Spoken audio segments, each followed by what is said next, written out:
নমস্কাৰ, মই মনোজ। সৰ্বপ্ৰথমে মই সমূহ অসমবাসী ৰাইজলৈ আগন্তুক ৰঙালী বিহুত বহুত বহুত শুভেচ্ছা আৰু হিয়া ভৰা শুভকামনা জনাইছোঁ।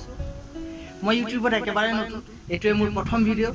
সেয়ে মই আপোনালোকৰ পৰা এধানি মৰম, একাজলি আশীৰ্বাদ আৰু এইবোৰ হিয়া ভৰা সহানুভূতি বিচাৰিছোঁ, যাতে মই মোৰ চেনেলটো আগুৱাই নিবলৈ প্ৰেৰণা পাওঁ। এতিয়া যিহেতু সমগ্ৰ দেশতে নিৰ্বাচনী পচন্দ ধুমুহাই আলোড়নৰ সৃষ্টি কৰিছে, তাৰ সামোজন চলাকৈ ভিডিঅ'টো বনাইছোঁ।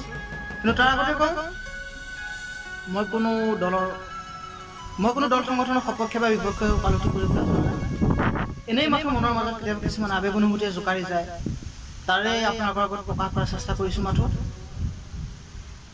আশা কৰোঁ ভিডিঅ'টো শেষলৈকে চাব। যদিহে ভাল লাগে লাইক আৰু ছাবস্ক্ৰাইব কৰিবলৈ নাপাহৰিব। দেশৰে উভতি আহিল নিৰ্বাচন, অসমখনক দিব লাগে প্ৰটেকশ্যন।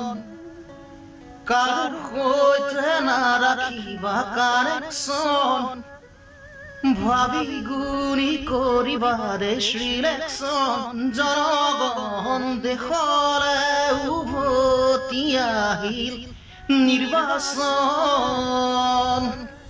সিহঁতেনো বা কৰিছিল কি, ইহঁতেনো বা কৰিছে কি, সিহঁতেনো বা কৰিছিল কি, ইহঁতেনো বা কৰিছে কি। দেশখন গ'ল ৰসাতলে, গ'ল জাতিৰ মাটি ভেটি।